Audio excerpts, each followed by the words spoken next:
Hello दोस्तों, आपका स्वागत है कैरियर पथ बिहार एग्जाम चैनल पे।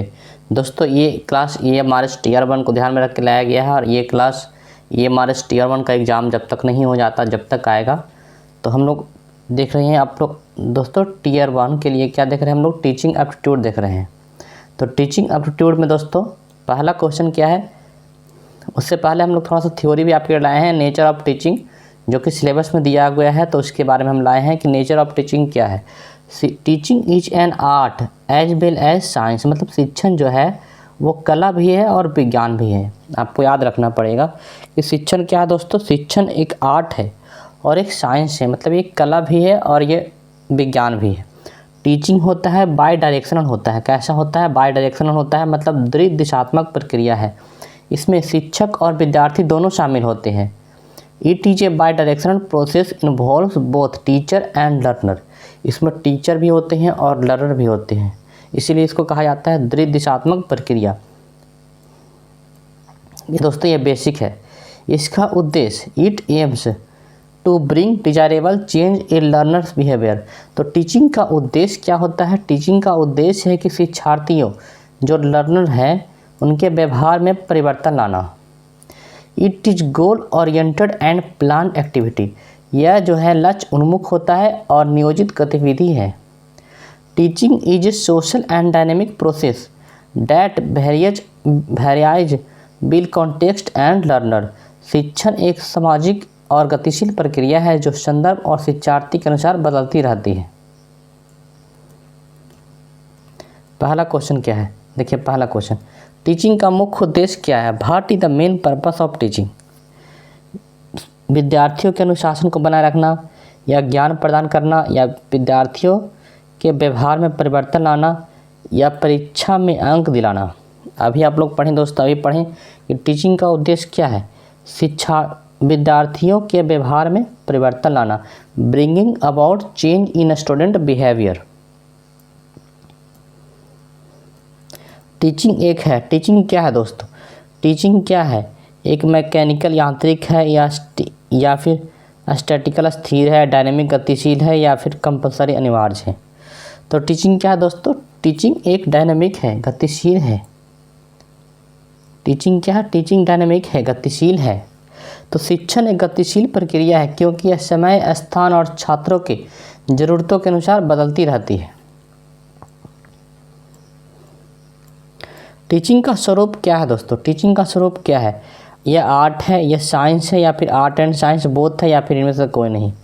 तो इसका आंसर क्या हो जाएगा? शिक्षण जो है वो क्या है दोस्तों? कला और विज्ञान दोनों है। शिक्षण जो है वो कला और विज्ञान दोनों है। Teaching is also art and science. Teaching का केंद्र बिंदु कौन है? टीचिंग के केंद्र बिंदु में कौन होता है? शिक्षक, विद्यार्थी, पाठक या विद्यालय? तो टीचिंग के केंद्र बिंदु में होता है दोस्तों स्टूडेंट, विद्यार्थी। टीचिंग के केंद्र बिंदु में कौन होता है? स्टूडेंट, विद्यार्थी। शिक्षण का वास्तविक सार क्या है? What is the true essence of teaching? जानकारी देना, प्रोवाइडिंग इन्फॉर्मेशन, अनुभव साझा करना, शेयरिंग इन एक्सपीरियंस, सीखने में सहायता करना, फैसिलिटेट लर्निंग, अनुशासन सिखाना। तो शिक्षण का वास्तविक सार है दोस्तों सीखने में सहायता करना। शिक्षण का वास्तविक सार क्या है? सीखने में सहायता करना, फैसिलिटेटिंग लर्निंग। सार्थक शिक्षण मीनिंगफुल टीचिंग का अर्थ है याद कराना, रटना, समझ पर आधारित शिक्षण या परीक्षा उन्मुख। तो सार्थक मीनिंगफुल अच्छा, सबसे अच्छा टीचिंग क्या है दोस्तों? सबसे अच्छा टीचिंग क्या है? समझ पर आधारित शिक्षण, मतलब समझा करके, किसी को समझा करके, अंडरस्टैंडिंग बेस्ड टीचिंग क्या है? सबसे अच्छा टीचिंग है, सार्थक शिक्षण है। सार्थक शिक्षण का अर्थ क्या होता है? सार्थक शिक्षण का अर्थ होता है समझ पर आधारित शिक्षण। इसका मतलब है कि नए ज्ञान को मौजूदा ज्ञान से जोड़कर समझा जाए, न कि सिर्फ याद किया जाए या रटा जाए। यह छात्रों की अवधारणाओं को पीछे के क्यों और कैसे को समझने में मदद करता है, जिससे जानकारी की गहरी समझ और दीर्घकालीन धारण क्षमता विकसित होती है। मीनिंगफुल टीचिंग जो होता है means teaching based on understanding. This means that new knowledge should be understood by connecting it with existing knowledge.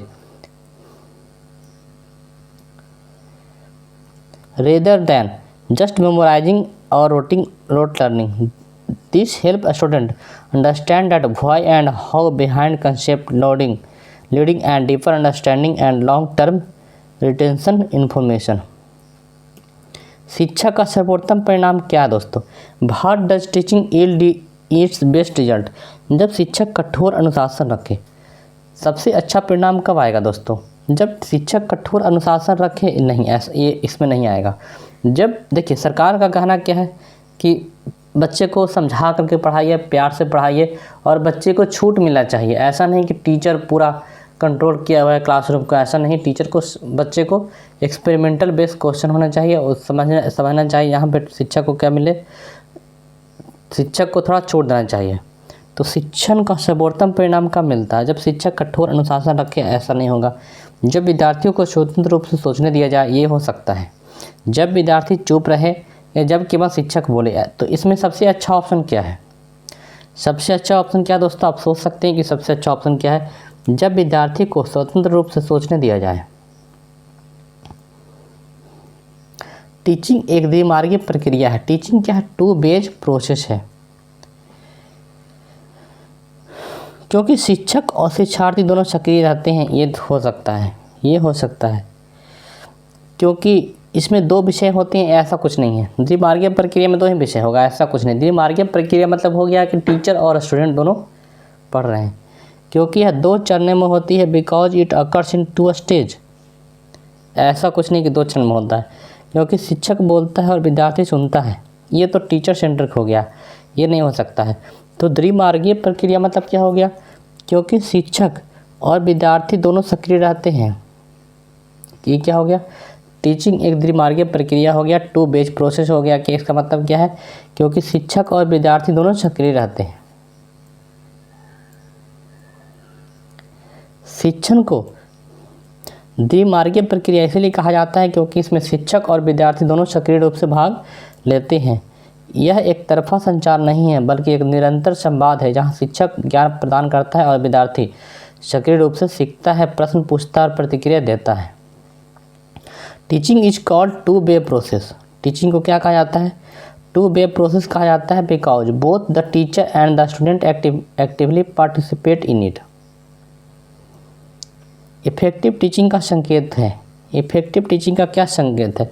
A sign of effective teaching is विद्यार्थियों का अनुशासन, शिक्षक का प्रभाव या सीखने का परिणाम या समय पर कक्षा समाप्त करना। तो इफेक्टिव टीचिंग का परिणाम क्या है? सीखने का परिणाम। सीख रहा है वहीं क्या है? इफेक्टिव टीचिंग है।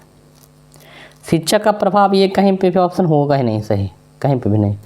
तो ये सीखने शिक्षक का प्रभाव नहीं होगा। समय पर कक्षा समाप्त करना, ऐसा कुछ नहीं होगा। तो इसमें एक ही हो सकता है। इफेक्टिव टीचिंग मतलब क्या हो गया? जहाँ कुछ सीख रहा है, इफेक्ट हो रहा है, सीखने का परिणाम, लर्निंग आउटकम्स। टीचिंग की सफलता किस पर निर्भर करती है? शिक्षक के अनुभव पर, विद्यार्थियों की रुचि पर, शिक्षण विधियों पर या परीक्षा परिणाम पर। टीचिंग की सफलता निर्भर करेगी किस पे? शिक्षण विधियों पर।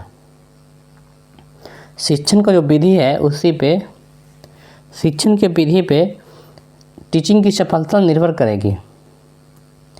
एक शिक्षिका है रीवा, एक शिक्षिका है, उसका नाम है रीवा, जो कक्षा 4 के विद्यार्थियों को पाचन तंत्र पाठ की व्याख्या करती है और प्रश्न पूछे गए प्रश्नों के लिए प्रतीक्षा करने को कहती है। किस प्रकार की शिक्षण विधि है दोस्तों?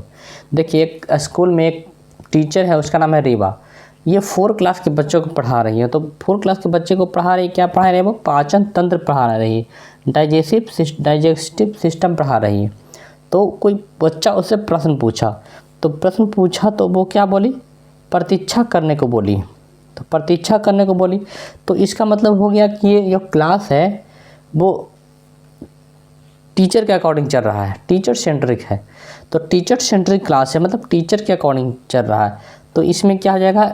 छात्र उन्मुख हो जाएगा। नहीं, छात्र उन्मुख अगर रहेगा तो छात्र को पूरा आज़ादी मिलेगा। क्रिएटिव क्लास है, नहीं है। इफिशिएंसी फोकस है, ऐसा कुछ नहीं है, इफिशिएंसी फोकस नहीं है। तो ये कैसा क्लास है दोस्तों? इंस्ट्रक्शन क्लास है। कैसा क्लास है ये? इंस्ट्रक्शनल क्लास है। इंस्ट्रक्शन क्लास है मतलब दोस्तों यहाँ पे रीवा जो है वो उसको रोक दी, इसका मतलब क्या हो गया, वो इंस्ट्रक्शन क्लास हो गया, टीचर सेंट्रिक क्लास हो गया। शिक्षक की इंस्ट्रक्शनल मतलब कि अनुदेशात्मक विधि का उपयोग शिक्षक द्वारा किया जाता है। इस विधि में कक्षा की गतिविधि में छात्रों की भागीदारी शिक्षक द्वारा निर्धारित की जाती है। ये इंस्ट्रक्शनल मेथड में क्या होता है, इसमें छात्र की भागीदारी टीचर के द्वारा निर्धारित की जाती है, इसको बोलते हैं instructional method.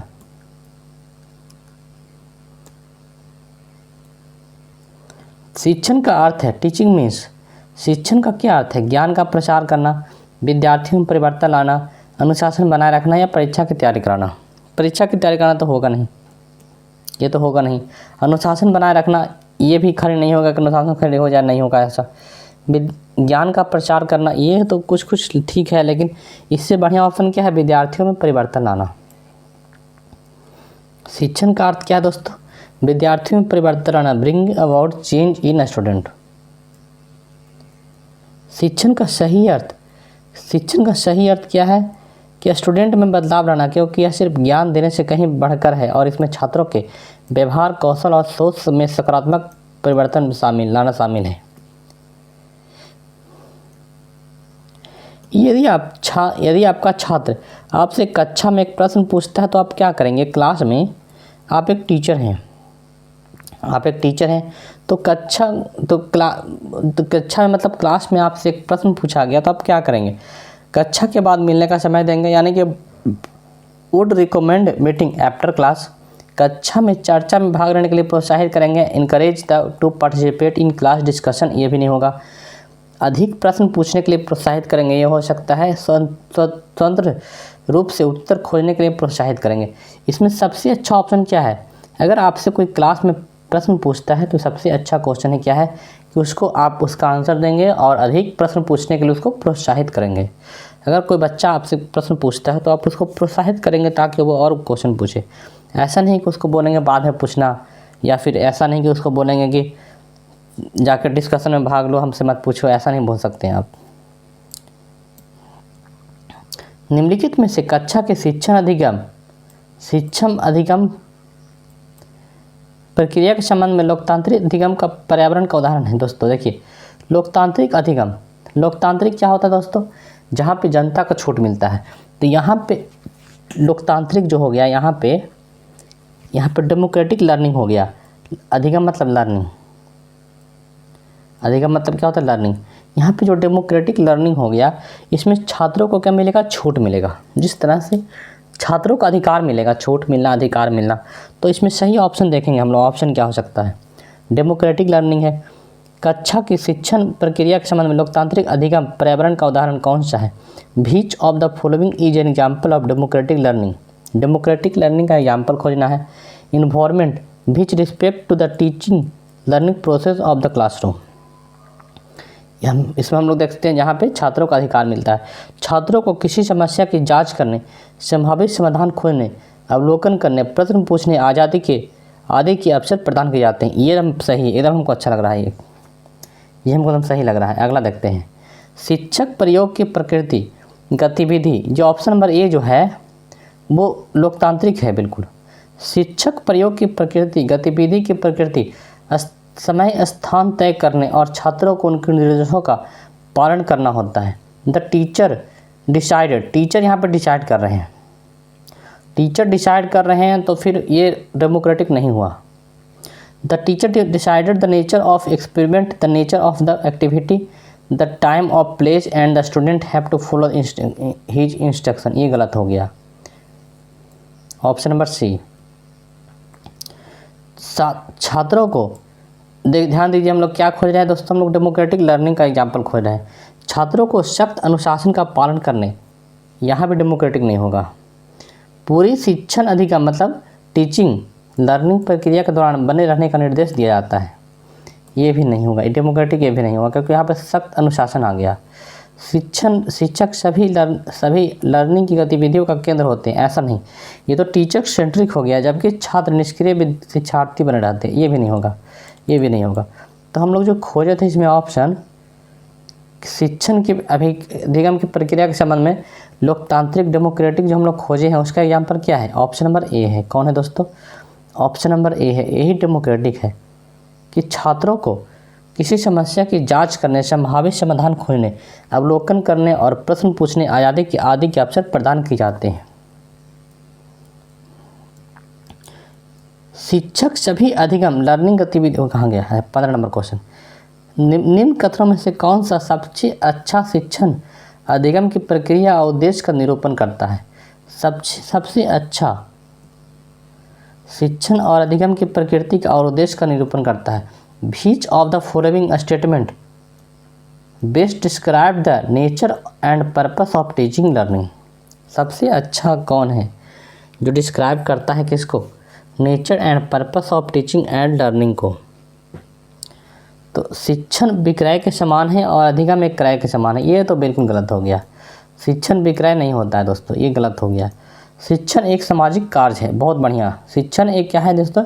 Teaching is a social activity, ये सामाजिक कार्य है, जबकि लर्निंग एक व्यक्तिगत कार्य है। ये एकदम सही है, ये हमको सही लग रहा है, क्योंकि लर्निंग तो अपना खुद का काम है, आप लर्निंग करोगे तो खुद का करोगे, लेकिन शिक्षण करोगे तो ये सामाजिक काम हो जाएगा। तो ऑप्शन नंबर बी थोड़ा मैच कर रहा है। ऑप्शन नंबर सी देखेंगे। शिक्षण से तात्पर्य शिक्षण से है, जबकि अधिगम शिक्षण से नहीं है।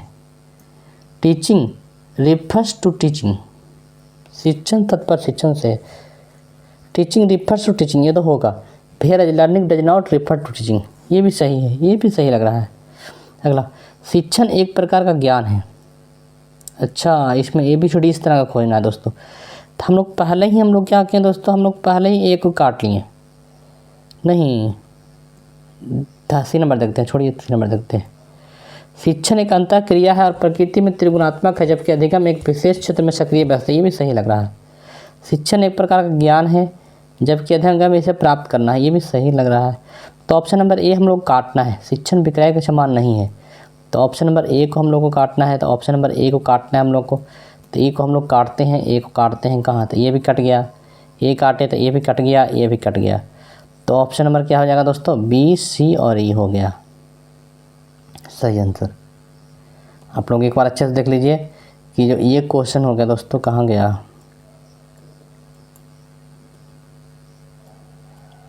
15 नंबर, हाँ ये क्वेश्चन हो गया और इसका आंसर हो जाएगा, ये इसका आंसर हो जाएगा, जिसमें ए नंबर गलत हो गया, 15 नंबर में ए गलत हो गया, बाकी हो गया बी, सी और डी सही हो गया, ई भी सही हो गया, बी, सी और ई सही हो गया। ये हम लोग काटे तो डी गलत हो गया दोस्तों, डी में। निम्नलिखित में से किस किशोर को शिक्षार्थी विशेष रचनात्मक परिणाम सुनिश्चित करती है और शिक्षण सहायक सामग्रियों की प्रयोगशीलता को प्रभावित करने की संभावना है?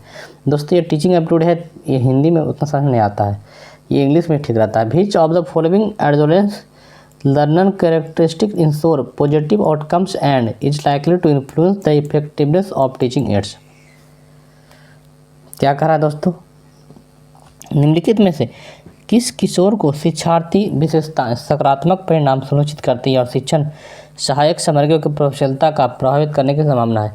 शिक्षण के प्रभाव, पारिवारिक पृष्ठभूमि, आयु और निवास स्थान। शिक्षण की परिपक्वता का स्तर, शैक्षणिक प्रदर्शन का स्तर, प्रेरक प्रवृत्ति, ये सही लग रहा है। अगला, शिक्षण की सामाजिक आर्थिक पृष्ठभूमि से संबंधित विषय में अधिगम प्रदर्शन। शिक्षण के विकास की अवस्था, सामाजिक पृष्ठभूमि, व्यक्तिगत रुचियाँ, ये दोस्तों ये सब क्या है? निम्नलिखित में से किसी किशोर का शिक्षा which of the following adolescence learning characteristics ensure positive outcomes and is likely influence effectiveness of teaching ads? Positive outcomes किस में आएगा? तो इसमें आएगा दोस्तों, इसमें शिक्षार्थी की परिपक्वता का स्तर, शैक्षणिक प्रदर्शन का स्तर, प्रेरक प्रवृत्ति, यही ज़्यादा सही लगता है। अगला, प्रभावी शिक्षण के लिए आवश्यक है दोस्तों क्या है? कठोर अनुशासन है। इफेक्टिव टीचिंग के लिए क्या कठोर अनुशासन बढ़िया है? नहीं है। शिक्षक का वर्चस्व, ये भी नहीं, ये भी गलत हो गया दोस्तों। परीक्षा परिणाम, ये भी गलत हो गया। प्रभावी शिक्षण, बढ़िया टीचिंग हो, इफेक्टिव टीचिंग हो, इसके लिए क्या ज़रूरी है? टीचर स्टूडेंट कम्युनिकेशन, इसके लिए ज़रूरी क्या है? शिक्षक विद्यार्थी संवाद, टीचर स्टूडेंट कम्युनिकेशन।